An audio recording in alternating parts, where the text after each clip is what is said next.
Welcome to the DoD Contract Academy podcast, where we teach small businesses how to win big government contracts. You know, the US government is the single biggest purchaser of goods and services in the entire world. They buy just about everything, and they're required to make 23% of their purchases from small businesses. Yet, less than half of 1% of small businesses in the United States actually try to sell to the government, and that number's decreasing year over year. My name's Ricky Howard. I'm a former government procurement officer. I've managed over $82 billion in federal contracts. Now, I help small businesses sell their products, services, and solutions to federal agencies. If you're ready to start your government contracting adventure, head on over to dodcontract.com, where you can join our academy and learn the step-by-step process of winning federal contracts. Now, on to the podcast. Okay. Well, hey guys, welcome to this week's edition of the DoD Contract Academy podcast. And today we're doing a roundup of the federal spending for 2022.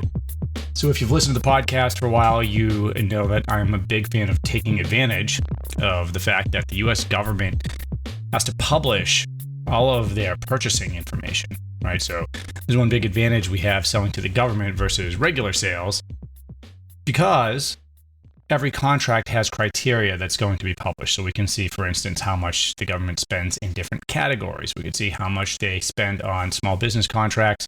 We can see specific contracts, right? So if that building down the street was a government building and it was recently painted, you could probably find that contract online, at least certain criteria about it.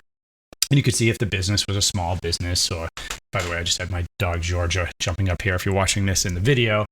Sometimes we hang out in the morning and drink coffee and look at all the federal contracting numbers. So I know we're nerds, but hey, that's why you probably listen, right? Because we nerd out about all of the federal contracting data and try to bring that to you. But what's great about today is reviewing last year's numbers. So it's 2023, summer of 2023 currently. And although the government spends or reports all of their spending, there is a lag. So that's why you're not going to see in January a recap of the 2022 spending for like woman-owned small businesses, 8A, small businesses, that type of thing. It takes a while for those numbers to come in. And frankly, even if I look at, so for instance, if you go to usaspending.gov, you can see a recap of federal spending, and you can do a lot of research too. I strongly urge that you go in there, start investigating, especially in the type of business that you have, because you can look up the specifics. But if you looked up, say, 2022 numbers for engineering services provided to the government today, and then I looked at that same number a week from now, I wouldn't be surprised if that number changed. That's because some agencies have a lag in reporting. Sometimes there's de-obligation, so you might actually see a decrease. That's pretty normal, okay? But I just wanted to go over today some of the numbers for you guys. So wins and losses, what does federal spending look like?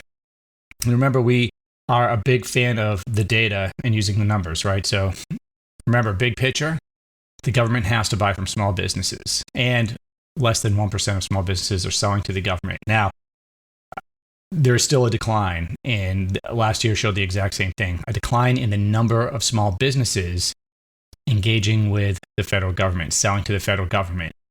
And once again, we see an increase in federal spending on small businesses. So if you're looking for an area where you could be effective, this is it. More spending and less businesses that you'd be competing with. It's just for you, it's just understanding the process, and that's why you're listening to the podcast. So let's take a look at the numbers. So the Small Business Association Administration, SBA, sets the standard. They set goals for the agencies. Each agency has specific goals, meaning a percentage of their contracts have to go to small businesses, or that's what they're shooting for. 23% is the overall average, okay? Now, overall, the federal government exceeded that goal. So 26.5% of spending in 2022 went to small businesses. And by the way, when I'm talking about 2022, 2023, this is fiscal year. The government fiscal year starts October 1st, and it ends at the end of September. Okay, so that's just something to know. So 26.5% went to small businesses. $162.9 billion spent last year on prime contracts with small businesses.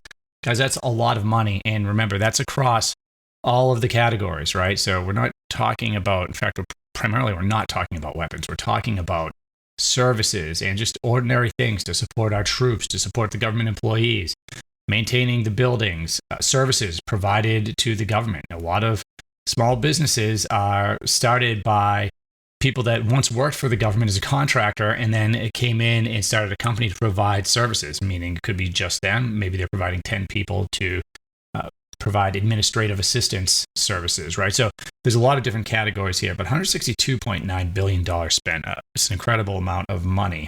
And it was an $8.7 billion increase from 2021. So we can see that trend, right? Government spending more. Unfortunately, less small businesses selling to the government. That's what we're trying to change here.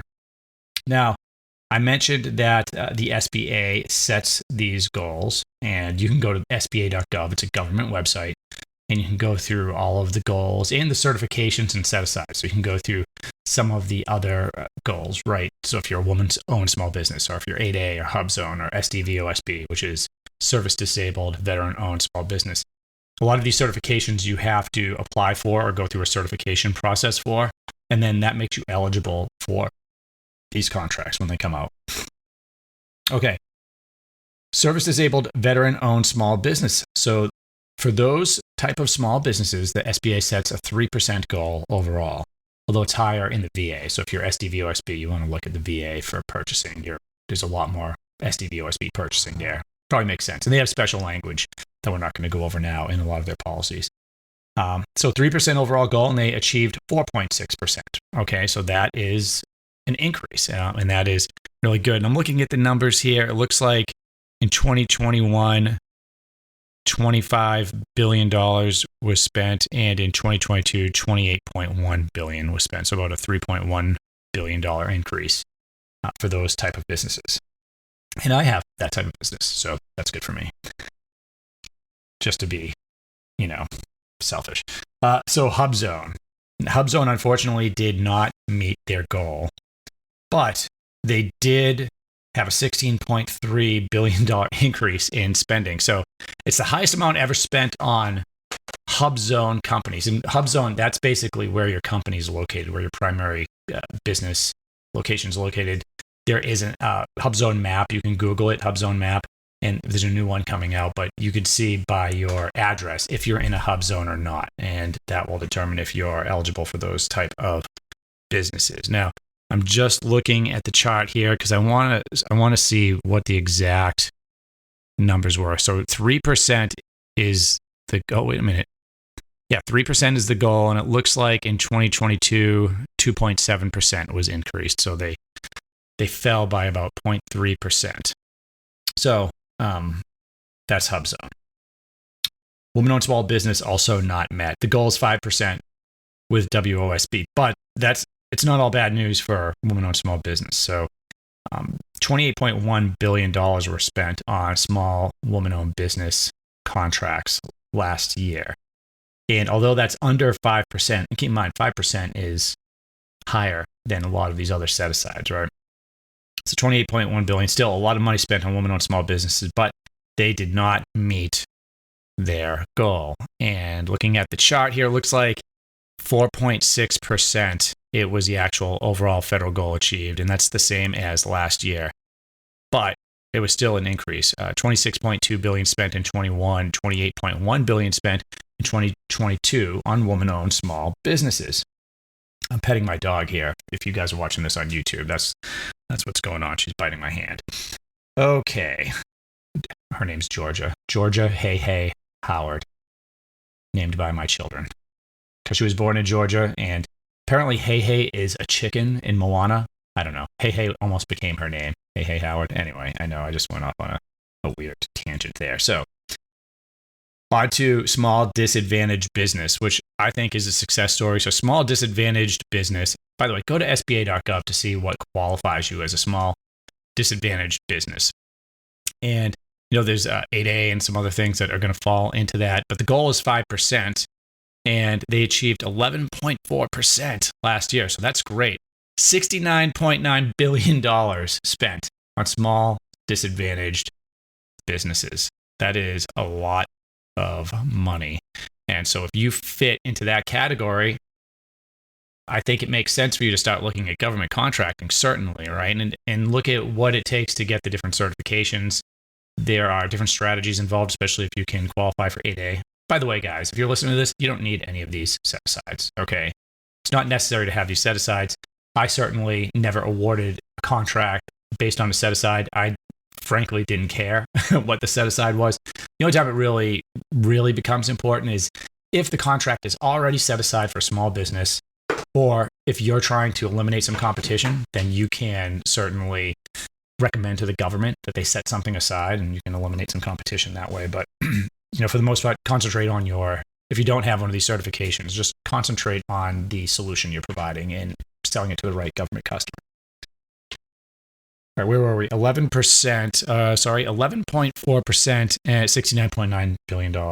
It is a lot. So now the small business subcontracting goal was definitely achieved.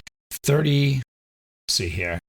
This is subcontracting, right? So you may not be aware. I don't talk about it very often, but there's also a subcontracting goal. So a sub just means, if you're not familiar, that you wouldn't be the prime contract holder. So if the government awards company X a contract for $10 million to provide base services, right? And maybe one of those base services has something to do with maintaining buildings, and you know that your particular company can do that, well, then you could apply as a subcontractor. You could team up with a prime and just tell them, hey, look, we do like 30% of what this contract's asking for. That's what my company does.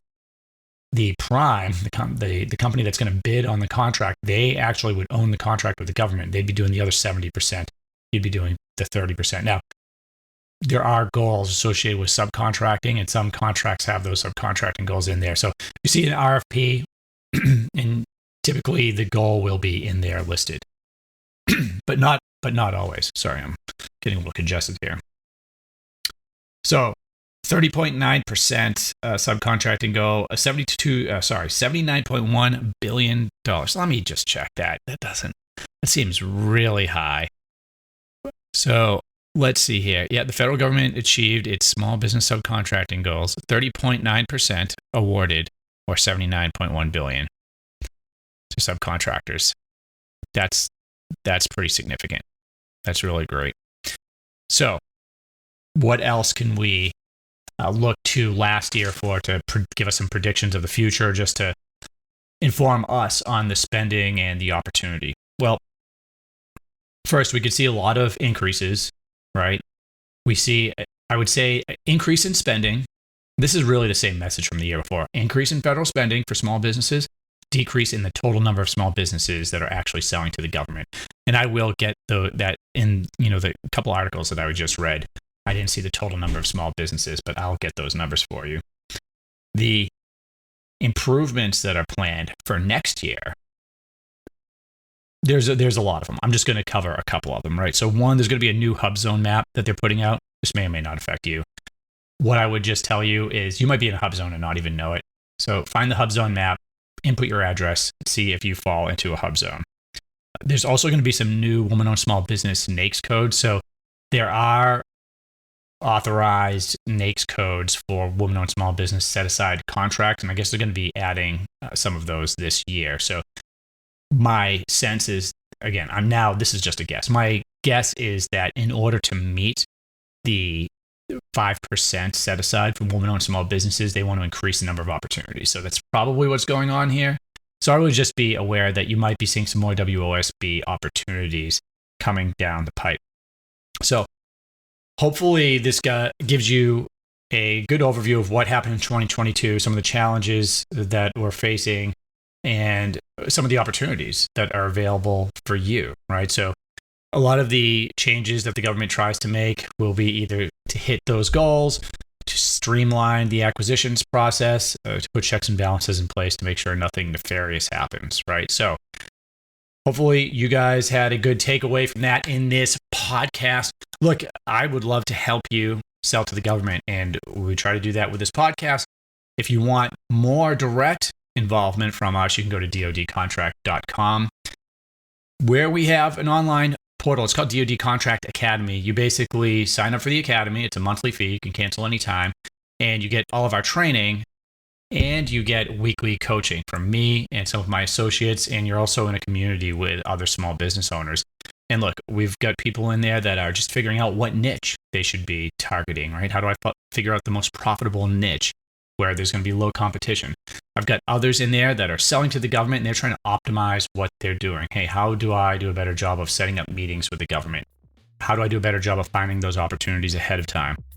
Others are on contract with the government, right? And hey, Rick, this happened. What's the best way to increase my contract next year based on the wage rates that are out? So look, there are a lot of different things you can do to optimize, to increase the number of sales for the government. That's what we try to do in the academy, is help you through that process. So hopefully we will see you there. Please subscribe to the podcast if you're not already subscribed. Leave a recommendation, and in the recommendations, tell me what you want to hear. You know, we get recommendations and requests all the time to do different episodes. We'd love to hear your feedback, and we will see you next time.